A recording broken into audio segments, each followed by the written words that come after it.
Assalamualaikum, hai Bunda, bertemu lagi bersama saya Juliana Mokhtar. Nah, inilah rumah saya sekarang. Nah, biasa pagi-pagi saya sering banget itu berkebun kalau sekarang. Kalau dulu mungkin syuting ya, pagi-pagi udah beres-beres, mulai beraktivitas, siapin kursi syuting, baju syuting. Kalau sekarang lebih ke siram-siram bunga. Nah ini sekarang kebun saya. Kalau kemarin sih baru panen, makanya sekarang baru ditanamin lagi benih-benihnya. Kalau ini nih kangkung. Nah tadi baru disiramin sih, ini kangkung. Dan ini edamame. Edamame itu tumbuh 3 bulan sekali. Jadi ini baru setengah bulan lebih lah. Jadi udah mulai tumbuh bunga-bunga daun-daunnya. Dan ini ada bayam. Ini bayam hijau, ini ada bayam merah. Nah, kalau ini tomat. Ini tomat, sampai di belakang ada jagung. Jadi ini luas banget. Jadi pas waktu saya pindah, ini tuh kosong banget. Dan mulai kalau saya berpikiran gimana kalau menanam sesuatu, karena yang dulu tinggal di sini pun seperti itu, berkebun. Nah, jadi kita beraktivitas berkebun. Itu ada jagung banyak. Dan ada pisangnya juga, ada ubi. Dan seperti ini nih, saya baru ngambil pohon nangka, buahnya udah mulai tumbuh. Nah, ini dia. Hati-hati getahnya. Nangkanya sudah mulai bisa dipanen. Bisa dilihat di sini. Tuh hasil hari ini. Gitu. Kalau cabai juga ada juga di sini cabai. Di sini biasanya pakcoy. Kalau kemarin penuh dengan pakcoy. Tapi sekarang udah saya tanam cabai hijau. Karena saya bilang saya sering buat sambal, mending banyak cabai.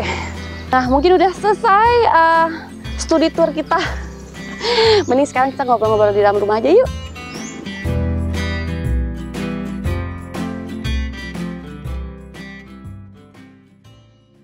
Alhamdulillah baik, seperti terlihat tadi kita ngobrol-ngobrol di belakang, terlihat sehat, baik, atau gemuk ya sedikit.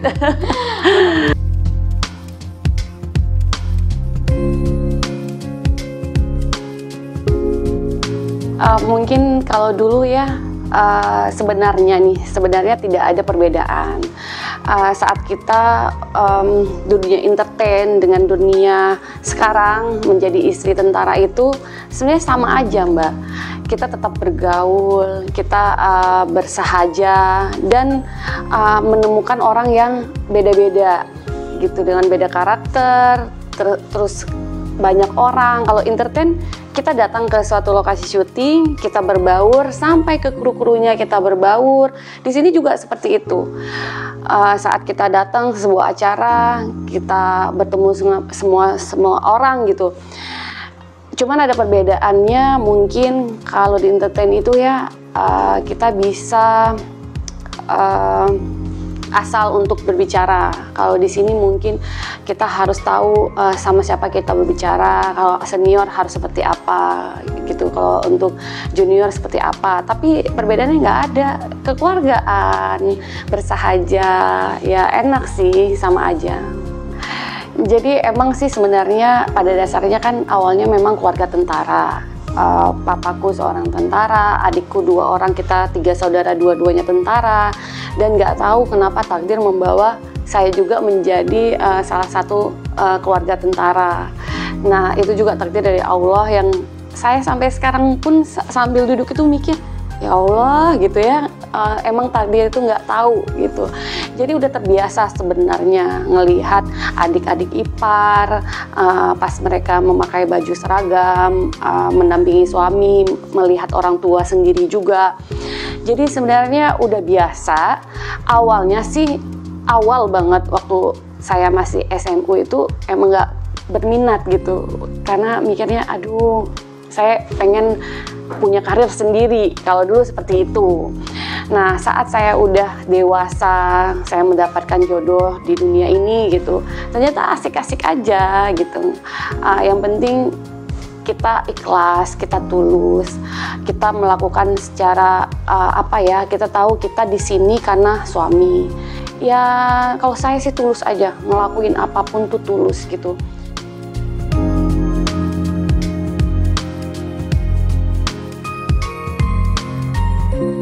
Kalau dulu bulan 5 saya nikah, berapa minggu saya langsung tuh terjun di dunia ini. Persit itu kan Persatuan Istri Tentara. Nah, di situ saya masih kaget dengan nama-nama kesatuan. Itu aja sih yang pangkat, dan ternyata di satu organisasi itu ada nama-namanya. Itu aja yang harus saya pelajarin. Ini singkatannya gitu. Tapi kalau dalam pergaulan sebenarnya nggak ada perbedaan. Ya, kita tetap kalau menjadi senior kita menjadi contoh yang baik. Kalau untuk junior kita merangkul ya seperti adik sendiri. Itu aja sih prinsip hidup gitu kan, Mbak. Jadi saat saya di Lebak, saya 1,5 bulan di Lebak, Banten itu mendampingi suami. Saya itu lemari aja nggak punya waktu di rumah dinas. Jadi benar-benar cuma 2 koper, ambil baju di situ, setrika masuk lagi ke situ. Karena pada saat itu saya udah tahu suami bakalan pindah, tapi tetap saya harus mendampingi sisa-sisa berapa bulan lagi dia di sana bersama anak-anak. Nah, waktu itu ya asik gitu, apalagi ibu-ibunya itu baik-baik banget. Dan kita tugas kita adalah menjadi ketua yang baik, yang prinsipnya adalah merangkul semuanya sebagai keluarga, berjalan dengan lancar. Sampai pun saya pindah, saya berkomunikasi baik sampai sekarang masih yang ibu kapan kesini gitu. Dengan atasan saya juga seperti itu. Kalau misalnya ada waktu senggang atau apa, Uli, ayo kita kumpul, siap ibu gitu. Jadi sampai sekarang penuh dengan kenangan indah. Nah, saat saya mendampingi suami sekarang ke Jakarta, saya memulai lagi dari awal. Dari awalnya adalah mengenal siapa dan berubah lagi nama-nama satu organisasi itu. Itu aja yang dipelajarin gitu. Tapi dari prinsip saya sampai sekarang ketulusan hati, Mbak. Jadi saya itu kenal sama orang-orang di sini itu, saya kadang nggak tahu jabatan dia apa. Kadang saya nggak tahu, kan orang sipil ya. Saya nggak tahu itu tinggi apa enggak. Kadang saya ada yang tahu, yang paling atas kita tahu gitu. Kadang ada yang kita nggak tahu, tapi rangkul aja gitu, Mbak. Duduk ngobrol gitu. Apalagi kita kan dunia entertain ini kan bisa masuk ke semua orang ya, Mbak. Kita syuting pun kita kenalan sama kru-kru yang cuman bawa makanan, kita, Mas duduk sini ngobrol gitu kan. Jadi kebiasaan ramah sama semua orang, nggak melihat dari status apapun itu. Karena di sini juga kita ada karena suami, yang punya jabatan juga suami.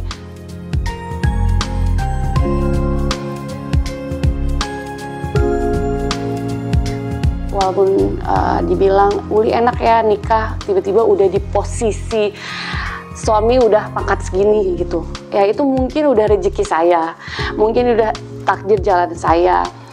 Tugas saya adalah mendampingi suami. Banyak seperti itu hal-hal yang diomongin, tapi mereka tidak tahu seperti apa saya saat sendiri. Saya 3,5 tahun saya sendiri menjalankan hidup. Kadang mereka bilang, ya enak, posisinya udah enak, masuk nggak ngapa-ngapain lagi gitu. Tidak merasakan dari kita yang dari nol seperti apa menjadi organisasi ini gitu kan. Tapi saya juga mikir gini, wah mending saya merasakan hal seperti itu daripada merasakan hal seperti saya gitu. Tiba-tiba yang ya musibah terjadi, saya harus menjadi tulang punggung keluarga, menjadi ibu dan bapak untuk 2 orang anak saya dulu. Pergi pagi, pulang subuh. Wah, kan tahu sendiri Mbak, rasanya 3,5 tahun itu ya, yang dulu kita nggak tahu tentang anak sakit, nyetir sendiri, bawa anak sendiri gitu. gitu. Wah, itu 3,5 tahun itu lebih dari yang musibah Allah berikan, itu yang luar biasa gitu ya. Sampai saya di tahap ini gitu, saat suami bilang siap kamu menjadi pendamping saya. Mendampingi saya itu bukan hal yang mudah gitu. Saya bilang siap, saya sudah merasakan hal yang terburuk pun saya sudah merasakan gitu. Bismillah gitu. Jadi pada saat saya di sini ada hal negatif yang buat saya yang wah gimana gitu. Saya nggak, ya udah saya menjalankan sesuai alur nih. Kalau memang saya salah, saya di mana salah. Jadi sekarang benar-benar yang saat kegiatan saya berkegiatan, saat pulang saya menjadi rumah tangga. Saya di sini karena suami, saya berkegiatan karena suami. Saya pulang saya menjadi ibu rumah tangga lagi. Jadi saya sekarang kalau ada hal-hal negatif nih Mbak, udah nggak mempan lagi nih, mau masuk teng, saya bilangnya enak banget ya dia bla bla bla. Ini dia gini, ini. Saya cuma lihat pulang ke rumah udah hilang Mbak. Itu ya. Makanya Allah memberikan musibah yang teratas banget saat kita cuma yang gini-gini itu ya udah gitu Mbak. Alhamdulillah saya merasakan hal semuanya. Saat yang terpuruk pun, saat terindah pun, alhamdulillah saya sudah rasakan. Sekarang cara gimana kita bertahan sesuai alur, mengikuti suami dan mengikuti Yang Maha Kuasa, itu aja sih.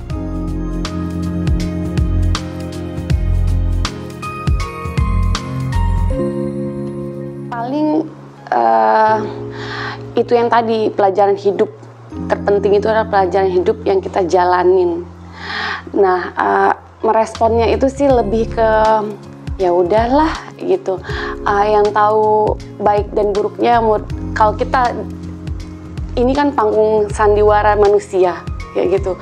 Yang penting kita tulus, kita ikhlas. Saat orang tidak bisa menilai, ada lebih orang yang bisa menilai. Di sini kan timbal balik aja Mbak. Apa yang kita tanam itu yang kita tuai. Jadi ya kita kasih yang baiknya. Kalau emang kita belum bisa merasakan apa yang baiknya kita kasih, ada yang dibalas nanti yang di atas kayak gitu.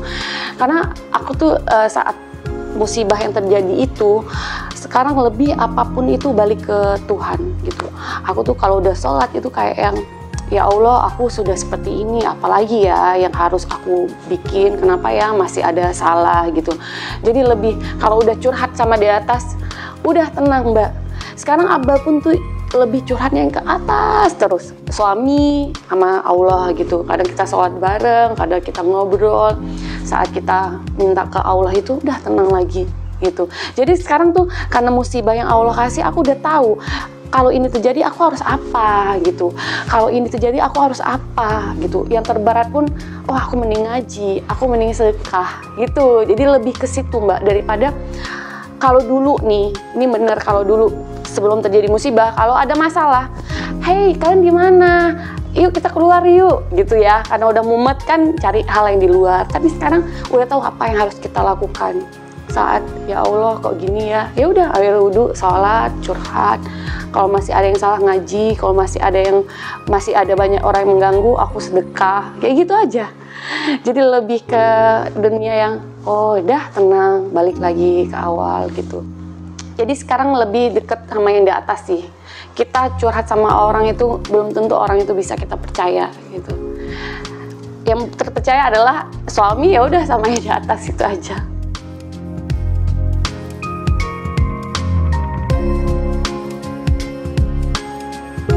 Sebenarnya sih banyak orang nggak tahu sebenarnya proses saya sama suami itu sangat berat sebenarnya.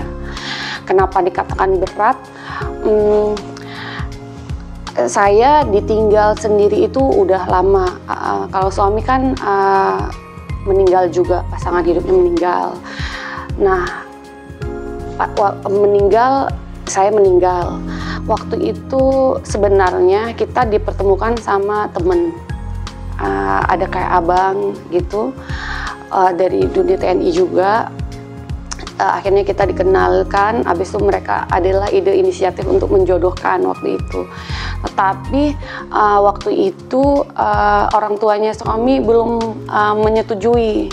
Bukan karena saya, tapi karena siapa saya. Waktu itu karena artis. Waktu itu kan, jadi kan banyak hal-hal orang takut. Jangan dong sama artis gitu. Jadi proses itu sih yang sulit banget waktu itu. Sampai pada saat itu terjadi, saya mengundurkan diri. Saya bilang ke suami, ya sudah, mungkin kita belum jodohnya waktu itu. Jadi kita sempat berpisah lama.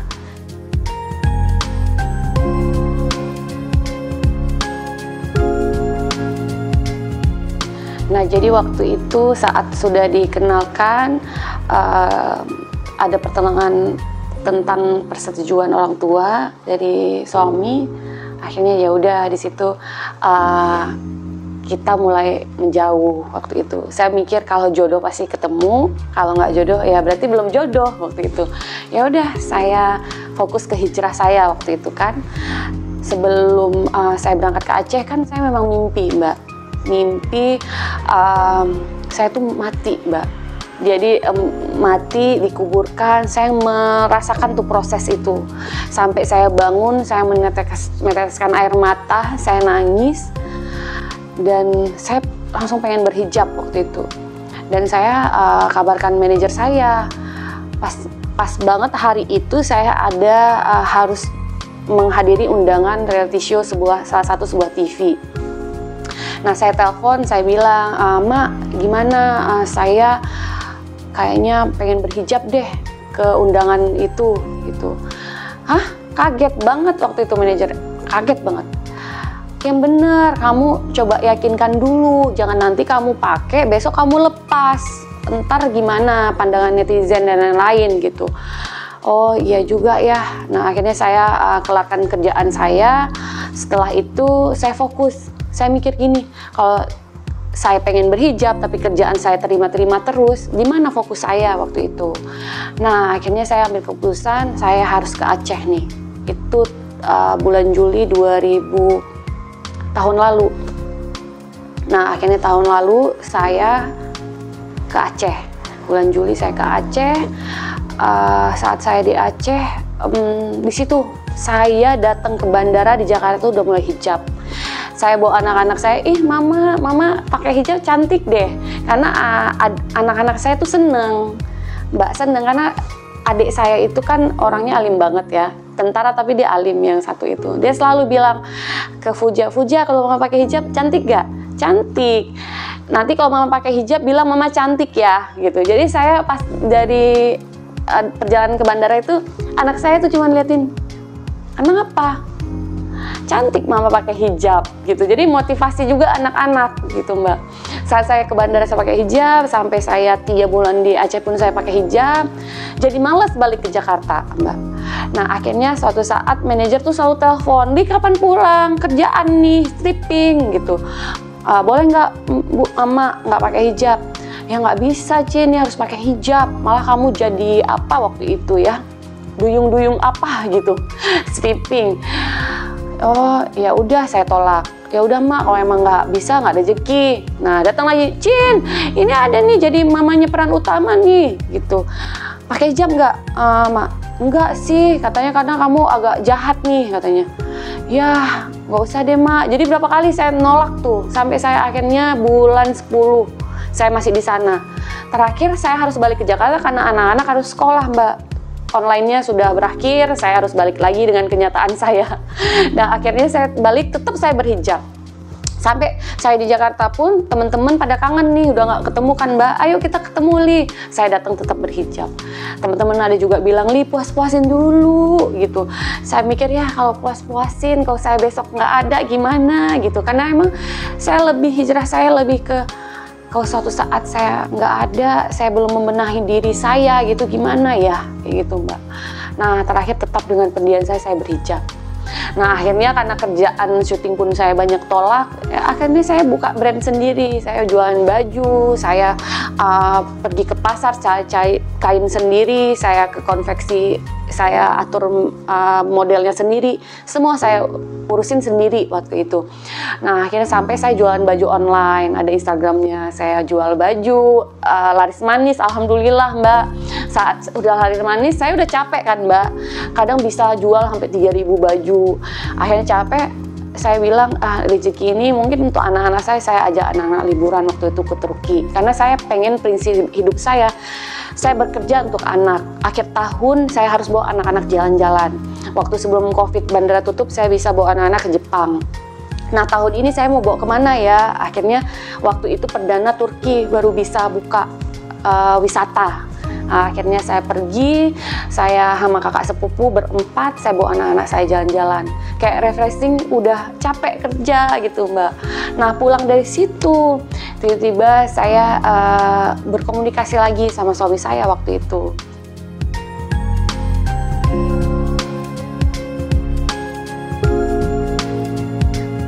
Tanya kabar gitu kan, saya bilang baik. Nah akhirnya dia kayak mau ngajak mencoba gimana kalau kita mencoba pelan-pelan lewat doa aja dulu waktu itu. Coba kita fokus, kita berdoa, mungkin ada jalannya. Nah, nggak deket sama siapa-siapa kan, gitu kan. Ternyata saat itu dia cerita, saya tuh mimpi, katanya, mimpi kamu tiba-tiba dilamar sama orang lain, katanya gitu. Jadi pada saat itu ada salah satu yang ngejar saya, suami juga tahu orang itu. Jadi dia mimpi saya dilamar sama orang itu. Itu yang buat dia nggak bisa, kalau dia bilang tuh kayak yang kepikiran gitu, kayak itu bakalan terjadi, aduh saya nggak ada kesempatan lagi gitu. Akhirnya dia telepon, saya ketawa gitu, kok bisa mimpi itu? Ya nggak tahu, saya bener-bener kayak kenyataan, daripada saya kehilangan kamu gitu ya waktu itu. Gimana kalau kita coba lagi, tapi kita coba berdoa lebih kenceng lagi waktu itu. Nah pulang saya masuk tahun ini Mbak, tahun 2022 itu di bulan 1 saya ngobrol sama suami. Akhirnya saya coba, ya udahlah, coba saya istiqoroh. Saya selama ini tidak pernah beristiqoroh serius tentang pasangan hidup Mbak, nggak pernah. Karena pada dasarnya saya saat itu saya happy, saya walaupun susah, sedih, suka, duka sama anak-anak itu menjalani proses itu enjoy Mbak. Karena udah proses mau 4 tahun ya, 3 tahun lebih gitu, jadi udah enjoy. Beda waktu tahun pertama itu luar biasa gitu, sedihnya minta ampun. Yang kedua masih proses penyembuhan, dan proses ketiga itu udah enjoy. Apalagi proses ke-4 tahun saya udah mikir kalau jodoh dari Allah saya terima, kalau enggak ya udah gitu. Nah akhirnya saya sholat istiqoroh selama 3 bulan itu tanpa putus-putus Mbak. Sholat malam istiqoroh, sedekah subuh, zikir pagi petang, salawat, sampai 2000, pokoknya banyak banget yang saya lakukan waktu itu. Tapi saya benar-benar yakin Mbak, yakin saya mencoba gitu. Ya Allah, bukakanlah hati orang-orang yang tidak pernah setuju dengan hubungan kita. Kalau emang ini jalan kita, ya Allah, cobalah buka, ketuklah pintu hatinya ya Allah gitu. Bener-bener saya doain Mbak gitu. Sampai suatu saat proses 3 bulan belum ada perubahan, masih gitu. Saya mikir, ada tuh saatnya saya, oh mungkin belum jalan saya ya, apa memang bukan jodoh saya ya. Akhirnya saya mikir gini, enggak, doa aja dulu gitu Mbak. Sampai akhirnya tuh di bulan akhir Maret tiba-tiba udah mulai mau orang tuanya Mas mulai mau mendengarkan siapa saya, kehidupan saya. Kalau dulu dengar aja itu udah nggak mau waktu itu. Nah akhirnya dijelaskan kalau Uli ini seperti ini, dia gini-gini gitu. Akhirnya udah mulai mau membuka diri Mbak. Akhirnya di situ Mas juga langsung, gimana kalau kita kesana langsung kenal. Kita pergi, waktu itu saya didampingi sama Pak Hanif Dahiri yang mantan Menteri Tenaga Kerja, sama Bu Iva, saya, Mas berempat berangkat pagi ke Surabaya, kenalan, sore saya langsung pulang. Di situ mulailah Ibu Mas itu yang ngomong, ih ternyata beda ya, oh ternyata Uli itu seperti ini ya gitu. Nah itu yang dibilang Mas, dia itu nggak karena artis, dia emang apa adanya. Mulailah kita ada komunikasi waktu itu, Mbak.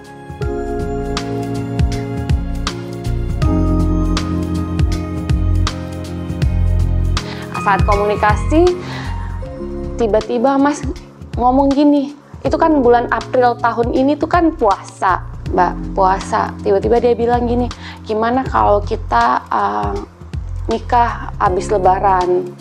Saya sampai kaget, hah, ini dilamar atau apa? Oh gitu, saya masih kaget, Mbak, masih secepat itu gitu. Di hati saya gini, saya masih mau punya liburan nih gitu. Ada satu saat saya mau liburan, waktu itu Mbak, bandara tutup, saya ikut tur. Jadi udah mulai buka bandara, saya harus ikut karena udah lunas dan semuanya, saya harus liburan. Saat itu, wah, langsung kepikiran, istirahat sementara, nggak bisa kemana, ikut kegiatan, blablabla. Waduh, gimana ya? Saya akhirnya meyakinkan diri. Uli di hati gini, kan ini yang kamu doakan, terus kamu mikir itu, terus fokus kamu udah 3 bulan kamu sholat malam, sholat ini tuh, kok lupa kamu dengan apa yang udah kamu lakukan gitu. Oh iya, akhirnya saya bilang sama Mas, oh ya udah, oh emang itu yang terbaik gitu. Iya, daripada kita ketemu aja udah dosa katanya gitu, mending kita niat ibadah. Nah ya udah saya, oh iya, tapi masih bingung Mbak, masih bener nggak ya ini terjadi, ya Allah, karena dari awal saya nggak ngerti bisa terjadi nggak ya ini gitu, karena bentengnya kuat banget, susah masuknya. Dah akhirnya dia telepon orang tua, Mas telepon orang tua, tiba-tiba ya udah. Jadi kayak yang, ya Allah tuh memang bener saat kita fokus minta dikasih, Mbak. Tiba-tiba ya udah, akhirnya bulan April saya telepon orang tua juga kaget, Mbak. Oh ya udah gitu. Jadi sebenarnya sama-sama senang, Mbak. Disitulah sebenarnya proses anak-anak Mas ketemu sama anak saya itu April. Kita Mei udah nikah, Mbak. Jadi anak-anak baru ketemu April. Ketemu di saat anak-anak saya ulang tahun di April. Fuja Hisham April ulang tahun, 3 April sama 7 April, tapi saya gabungkan ulang tahunnya. Di situ Mas bilang ke anak-anak, mau kenalin ke Tante Uli gitu. Nah barulah anak-anak oh gitu. Pada sebenarnya anak-anak sama saya itu tahun lalu ada ketemu, Mbak, saat saya ketemu yang sebelum orang tua nggak setuju itu udah ketemu. Oh anak-anaknya ulang tahun. Nah di situ juga anak-anak terbuka juga hatinya. Anak-anaknya Mas tuh terbuka, Mbak. Sampai terakhir dia beli kertas kado, dia balutin kado untuk anak saya ulang tahun. Pas datang ini kadonya, Mas bisikin itu dia ngaduin itu sendiri, katanya gitu.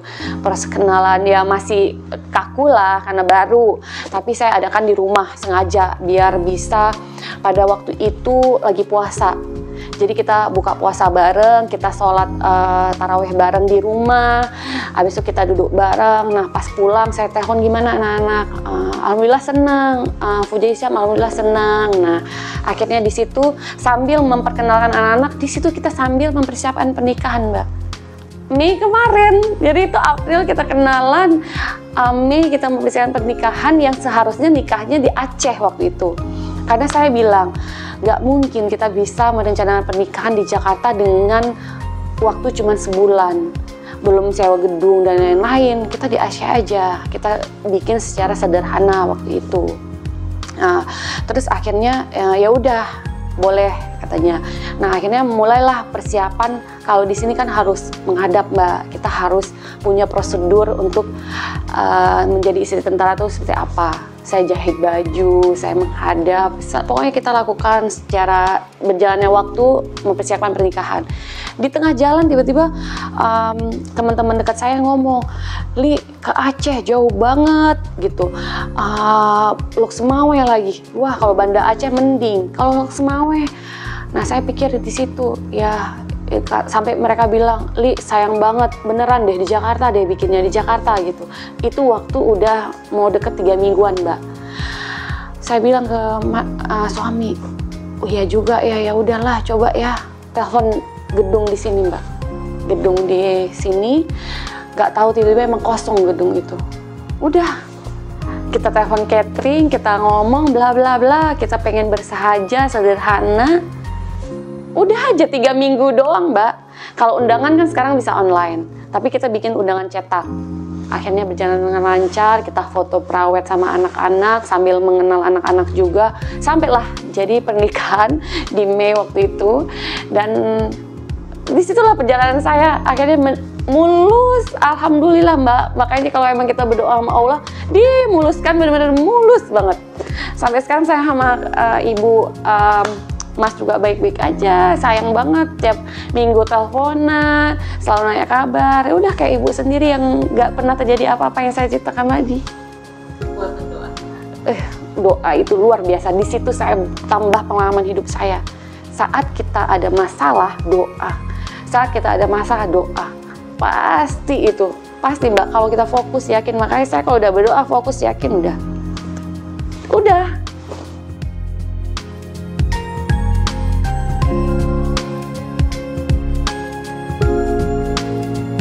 Sebenarnya kan pada dasarnya anak-anak Mas membutuhkan sosok ibu, dan pada dasarnya anak saya membutuhkan sosok papa.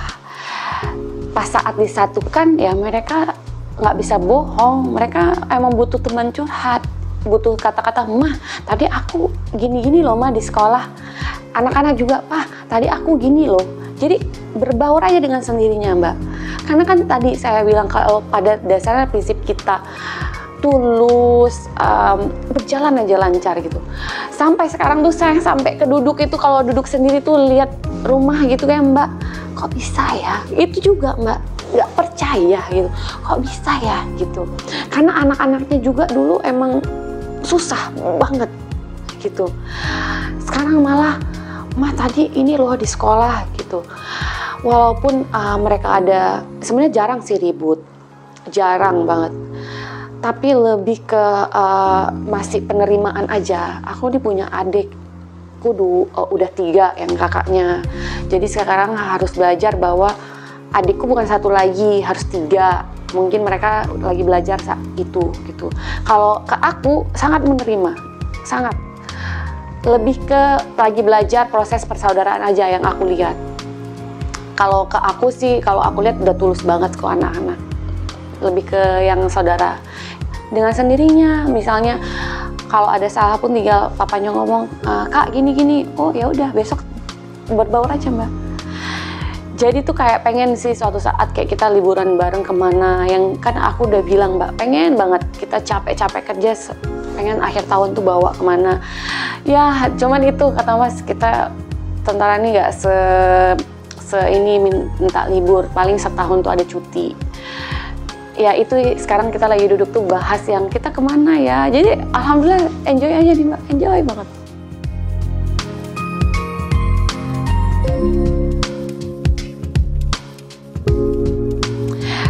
Sebenarnya aku tuh dari dulu emang deket Mbak sama anak kecil. Itu temen aku tuh, akui juga sahabat-sahabat itu anaknya tuh susah banget deket sama semua orang. Emang tuh susah, udah ngunci diri sama aku tuh bisa dari umur balita. Tinggal kalau aku datang, pawangnya udah dateng. Kalau aku duduk, deket. Kayak aku misalnya berkegiatan dimanapun, tiba-tiba ada anak kecil aku gendong bisa tidur. Sampai mamanya bilang, "Ama aku nggak bisa tidur loh Mbak, kok bisa?" gitu. "Kok sama Mbak kok bisa?" Banyak tuh. Aku juga nggak ngerti kenapa Mbak. Karena dari kecil aku suka sama anak kecil. Aku senang mendengarkan walaupun di hati aku oh nanti ini gini-gini ceritanya. Kadang ceritanya udah bikin ngantuk, tapi aku coba denger gitu. Jadi punya anak gadis ya paling memahami ya ritme dia di sekolah. Kita kan pernah ngerasain SMP Mbak. Kita tahu SMP tuh ya pasti lagi cinta-cinta monyet. Paling kita ngarahin, boleh misalnya kenal di rumah aja gitu. Kalau papa sih dibilang nggak boleh pacaran dulu Kak. Ya udah teman-teman aja kan bisa. Paling ya lebih bersahabat aja ngobrolnya. Kalau masalah baju sih, untung kita punya tinggi dan berat badan sama Mbak. Jadi baju aku, baju dia juga. Mama aku pergi, lihat lemari Mama tinggal pilih. gitu. Jadi aku seneng karena aku bajunya banyak banget baju aku Mbak. Jadi tinggal dia pilih ini pakai Mbak, pakai. Jadi kita pun beli pun nanti mau pakai, nanti kakak pakai ya gitu. Jadi enak banget gitu.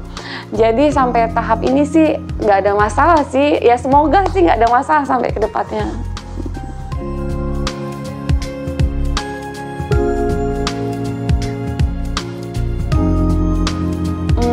Nggak terlalu sih Mbak, alhamdulillah nggak terlalu.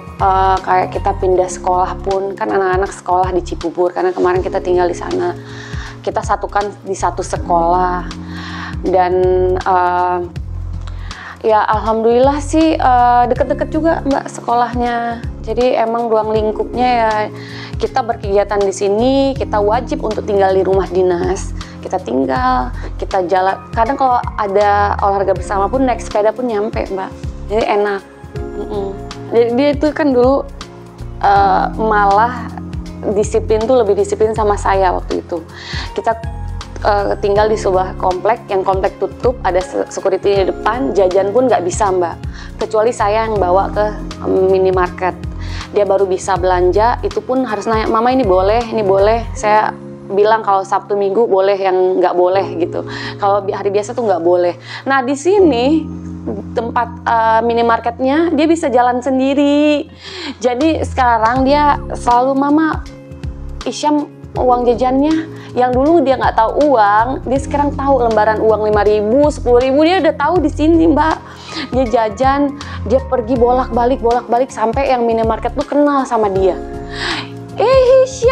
Hisyam gitu. Sampai pernah suami yang nganterin, ini papanya Hisyam, kok bawa papa hari ini? Biasa Hisyam sendiri. Jadi dia udah kenal sama semua minimarket di sini. Dan belum lagi anak saya yang terakhir itu orangnya bersahabat Mbak, sama mungkin kayak saya. Jadi dia di asrama ini dia naik sepeda, hai, dia hai kan semuanya Mbak. Jadi semua anggota-anggota suami pasti bilang, Pak tadi kita ketemu sama anaknya, yang mana gitu, itu yang kecil lagi naik sepeda, dadah gitu. Ramah banget ya Pak. Dia itu Mbak pas waktu kita masih di Lebak, dia pergi pagi baru pulang sore, dia ke rumah anggota yang paling belakang sana, dia main, dia anggap itu rumah dia. Dia bersosialisasi, pulang lumpur, kotor, dia main bola. Sampai itu kadang orang-orang di belakang, itu anak artis gitu, kok mau ya main sampai ke belakang gitu. Jadi pas saya pindah, saya sering main ke belakang, ibu-ibu tuh cerita, Bu itu Hisyam kadang sama anak saya tidur di sini, nggak apa-apa. Jadi dia yang memperkenalkan, saya baru ke belakang, Mama ini rumah teman Hisyam ya, ini sering Hisyam duduk sini Mama. Jadi lebih dia yang kayak bawa liburan, sini Mama duduk. Saya sambil, kok tahu Hisyam selalu di sini, Hisyam selalu tidur di sini gitu. Itu cuma rumah petak kecil, udah dia seneng Mbak, happy banget. Itu anak saya yang paling kecil. Nah di sini juga dia kayak gitu Mbak. Pulang sekolah ambil sepeda, dia main sampai ke belakang itu. Dia bawa temen dari, nggak ngelihat dia temen dari abang-abang yang SMP dia temen, SD dia temen. Dia bawa ke sini, Mama kenalin ini teman Hisyam semuanya. Saya sampai di mana ketemu, ya saya bilang ini makan. Dia ngobrol, dia seneng Mbak berteman. Ini saya batasin karena udah mulai lupa belajar. Dia juga maghrib pun dia selalu ke masjid udah dia nggak pulang, dia main. Jadi dia enjoy banget dengan kehidupan tentara nih, enjoy banget. Kalau anak saya yang lain yang kalau yang kakaknya SMP emang sering di rumah, paling temennya yang sini. Kalau yang Fawas sering di kamar sama Fuja. Mereka dua ini sukanya gadget, komputer, game, udah di kamar. Nah yang kecil ini berkeliaran di mana-mana.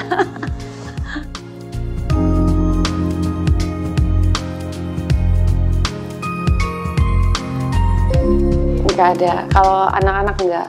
Kalau dulu iya kali ya, karena saya sendiri, karena saya takut kalau anak saya sakit saya harus sendiri menghadapi ini gitu. Karena pernah ngerasain anak sakit saya sendiri gitu, mau nangis saya nangis sendiri gitu, mau ngomong orang tua takut orang tua susah, nggak ada pasangan hidup. Tapi kalau sekarang Hisyam tiba-tiba demam, oh tunggu ya, ada yang bisa kita ajak ngobrol, ada yang bisa minta tolong gitu Mbak. Jadi oh ya udah gitu. Jadi sekarang tuh ya udah, yang penting sore mandi, udah waktunya sholat lebih ke itu. Tapi kalau main terserah sama siapa aja.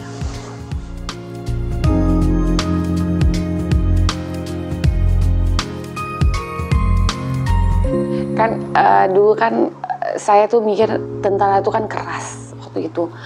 Kenapa saya itu hidup di keluarga tentara waktu itu?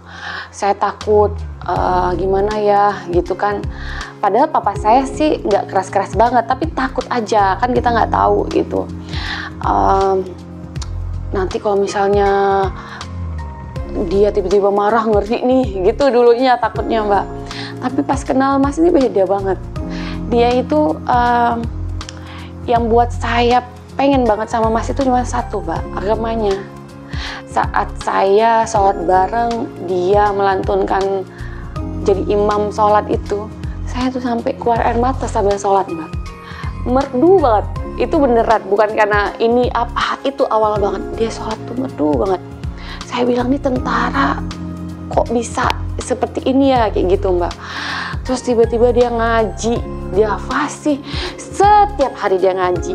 Saya aja nggak setiap hari Mbak, dia setiap hari dia ngaji, kadang berapa ini dia khatam Al-Quran. Jadi dia itu kalau subuh udah masjid dia sholat, dia ngaji, dia sampai sholat sampai matahari kelihatan, dia pulang, dia olahraga, habis itu dia olahraga, dia ngantor. Jadi ritmenya itu agamanya ada, semua ada. Saya lihat waktu itu, walaupun kita tahu cuma lewat telepon Mbak, tapi saya kan punya temen, punya keluarga, bisa cari tahu. Jadi saya tahu, semua bilangnya gitu, wah Li ini bagus banget gitu, lah Li. Jadi semua yang saya cari tahu semua ngomongnya seperti itu Mbak. Nah saat saya menikah, saya lihat sendiri dia jam berapa udah bangun, dia mandi, dia ke masjid, dia pulang udah terang dia ganti baju, dia olahraga. Jadi hidupnya gitu. Saat dia ngajarin anak-anak, ayo sholat gitu, saya lihat gitu. Jadi saya harus tata ini baju Fuja, ini Hisyam, Fawaz, Kak Aca. Terus saya harus tata dengan baju saya yang begitu banyak juga. Dan baru pindah, kita harus ada acara. Saya cari baju, wah itu Mbak yang bikin saya lelah, telat. Sebenarnya saya orangnya nggak telat, karena itu pada saat itu kadang telat, kadang nggak boleh ini. Iya tapi kan tadi cuman selisih gitu aja sih. Tadi cuman ambil barang ini. Iya tapi kita nggak. Tuh, saya ingat lagi, ngapain saya sedih cuman kayak gini aja. Orang kemarin udah yang lebih berat saya hadapi. Udah akhirnya saya tangguh lagi nih. Oke Pap, besok kalau ada kegiatan, jadi saya punya kekuatan tuh ngelihat yang dulu saya lewati Mbak. Balik, saya harus bisa kayak gitu. Jadi pulang kegiatan saya beresin lagi rumah. Walaupun tuh ini Mbak, walaupun ada yang tolongin, tapi kan ada hal yang baju kita kecil-kecil kan nggak bisa orang yang tata. Tetap harus kita Mbak. Sedangkan besok kegiatan lagi.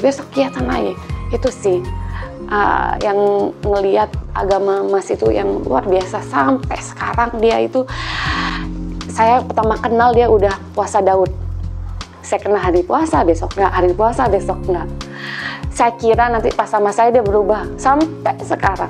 Kemarin dia nggak puasa hari puasa. Ya udah.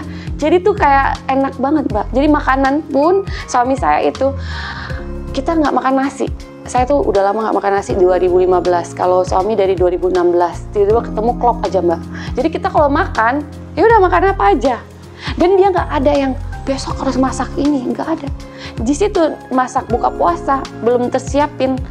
Ayamnya digoreng aja, tempenya digoreng. Jadi ayam goreng, tempe goreng, itu aja yang makan sehari-hari dia. Jadi itu enak banget Mbak. Sampai saya bilang gini, ya Allah bener ya kalau jodoh emang yang darimu itu nggak menyusahkan ya, kayak gitu. Itu kalau udah kita minta sama Allah dikasih, itu ya ampun, ini alhamdulillah ya Mbak. Sampai sekarang saya doain semoga sampai kayak gini terus gitu. Amin.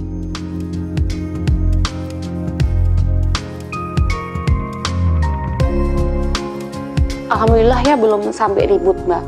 Paling kita berpendapat selisih kalau misalnya waktu aja. Kan di tentara ini kalau ada kegiatan jam segini jangan telat. Itu ya Mbak. paling, mam cepet mam, ini kita nggak bisa, apalagi kita di sini tuh jadi ini, kita nggak boleh, kita gini-gini gitu. Iya gitu kan. Kadang ada sih saat kita kan lelah ya mbak, karena baru pindah-pindah. Saya tuh nggak bisa menerima di sini tuh kalau pindah, bukan pindah jauh, pindah bawa angkat barang itu capek banget mbak. 4 anak, itu kontainer di belakang bisa lihat banyak banget.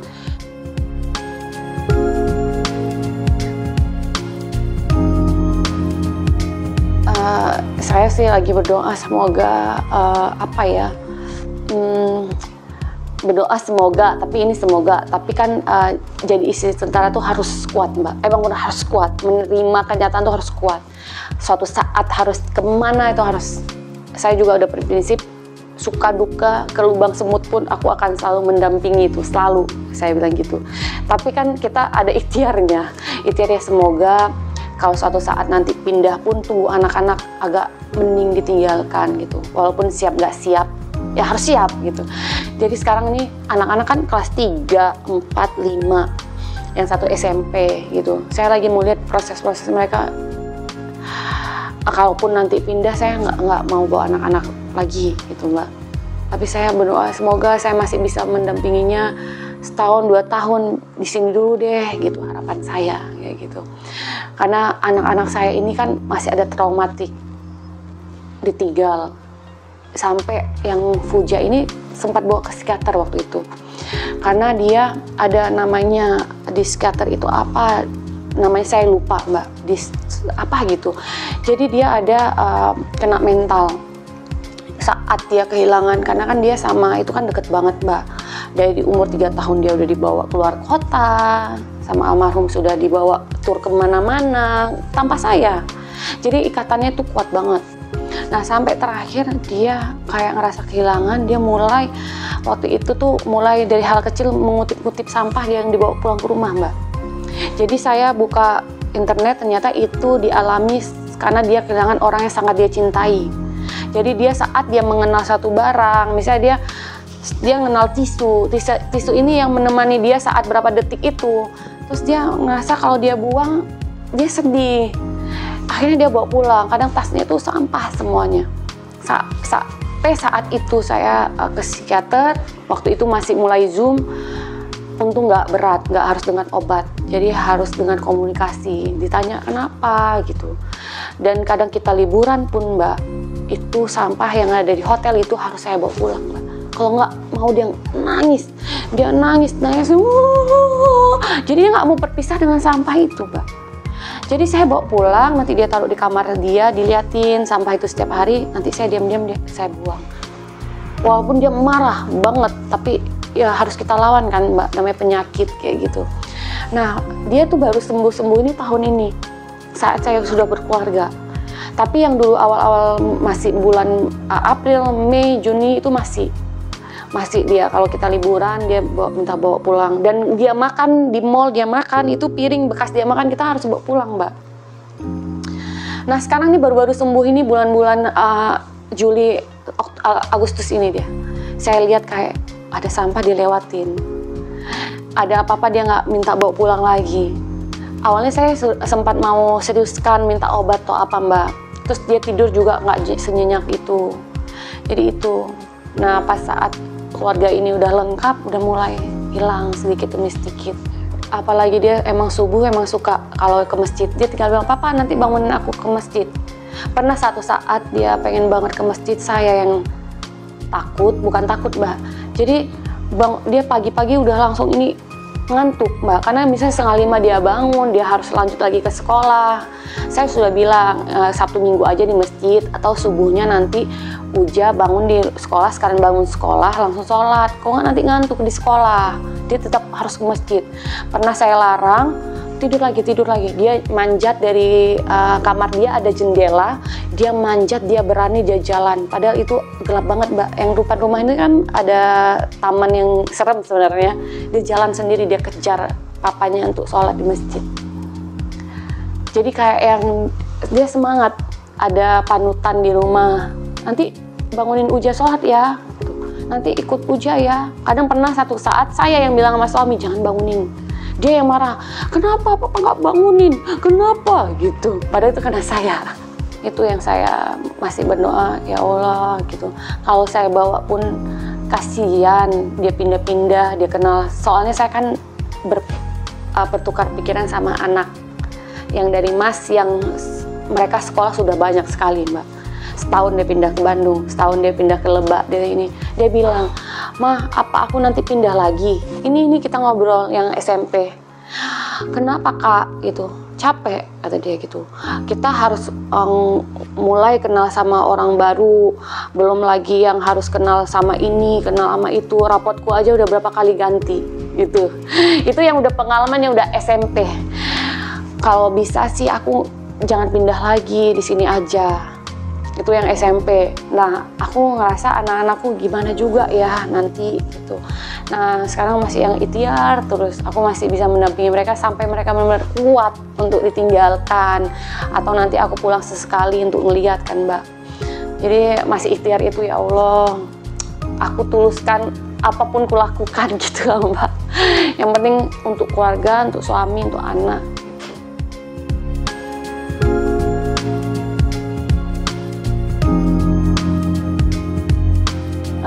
Sebenarnya kalau dari dulu pengen banget sudah cukup.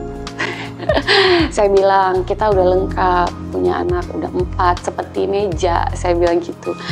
Meja itu kan kakinya 4, udah cukup, ditaruh apapun dia nggak akan jatuh, saya bilang gitu.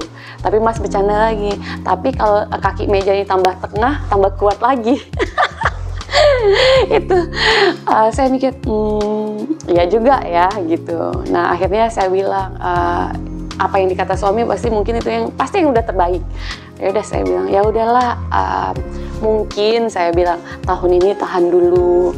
Saya bilang saya pasti mau beradaptasi sama ke organisasi saya masih mau belajar, saya mau menyesuaikan dulu. Nah saat nanti udah tersesuaikan, saat tenang-tenang saja, kita sudah kan kita pengen banget umroh bareng, Mbak. Kita umroh, mulai boleh kita fokuskan itu, gitu. Dia juga menerima, oh iya ya, biar saya tahu nanti jangan nanti saya nggak tahu apa-apa tentang keorganisasian.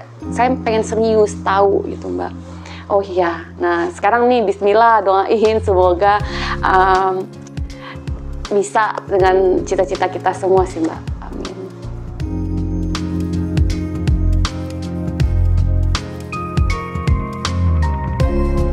Karena dari awal, memang dari awal itu sudah dibicarakan gitu.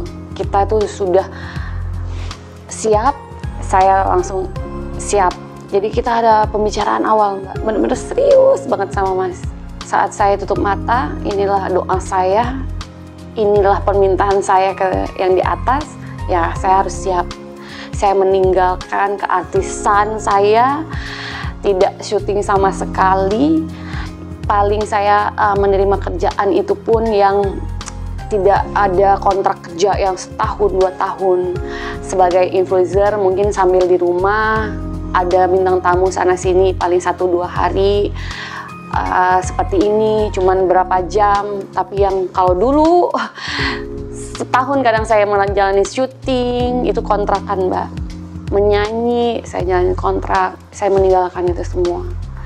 Jadi saya bilang sama Mas, Allah telah memberikan apa yang saya doakan, saya mengorbankan apa yang seharusnya yang saya mimpikan dari dulu, tapi gak apa-apa. Sekarang yang saya kejar ya dunia Mas, akhirat ya suami, semua karena suami. Jadi saya walaupun ada kayak di titel ada tulisan Juliana Mokhtar menjadi hidup sederhana apa gitu, ya saya menjalani hidup sederhana bahagia, kenapa enggak gitu. Jadi saya mendampingi suami sekarang dengan tulus banget, Mbak. Saya mengenal orang-orang di sini, saya tulus, saya tidak pernah saya itu temenan. Saya kan diajarkan di dunia entertain aja kita temen banyak banget ya, Mbak. Banyak banget kita temenan dari semua kalangan. Jadi sini saya berteman sama dari bawah saya temen, dari ibu ini saya temen, dari yang punya ini kita hormati ya, kita berteman sama semuanya. Dari saya tuh dari awal saya banyak belajar, tidak ada kubu-kubuan, tidak ada geng-gengan. Yang penting kita berkegiatan, kita menjadi contoh yang baik. Saat kita pulang, kita menjadi contoh yang baik buat anak-anak. Kita bisa mendampingi suami. Sekarang kita prinsipkan itu aja, Mbak. Karena saya lihat sekarang pergaulan orang-orang gimana, dengan gimana-gimana yang lihat gitu. Saya sekarang fokus itu aja.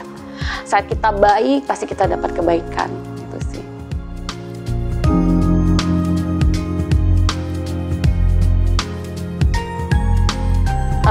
Harapannya buat suami tetap kita bisa berdampingan dunia akhirat, kita bisa suka duka bersama, walaupun sekarang banyak banget kadang gini ya Mbak, saat kita masih menjadi pengantin baru, kita masih hangat-hangatnya, kadang ada juga yang kadang ngomong, ih si pengantin baru tetap aja masih pengantin baru, padahal kita dari awal memang kadang kita di depan orang tuh nggak bikin-bikin Mbak, kita apa adanya, sampai depan anak-anak sayang, kadang anak-anak juga ngomong sayang kayak gitu kan, karena kan kita ngasih contoh yang baik, toh kita tidak yang di depan orang ramai tidak berpelukan, kadang sayang apa, kadang ada juga kadang orang nggak senang, tapi ya sebisa mungkin itu ya apa, kita menjadi contoh yang baik, kita tuh hangat, kita emang apa adanya, kita nggak bikin-bikin kayak gitu. Jadi harapannya semoga walaupun di luar sana mau ngomong A, B, C dan apa, kita tetap seharmonis ini. Saya bilang ke suami gitu, kita tetap berpegangan tangan, suka duka bersama, mendidik anak-anak, kita banting tulang buat siapa? Buat anak-anak sukses. Nanti suatu saat anak-anak ini bisa jadi tentara kayak bapaknya, dokter, apa, kan suatu kebanggaan ya Mbak. Saat nanti kita tua pun kita tinggal berdua. Anak-anak itu udah pada sama pasangan masing-masing, tapi kita ada kepuasan, kita bisa menjadikan anak-anak ini sebagai orang gitu Mbak. Itu sih harapan kita berdua tuh sama suami. Bismillah, apa yang kita lakukan lillahi ta'ala, apapun penolong cuman sama yang di atas. Semoga tetap seperti inilah, amin.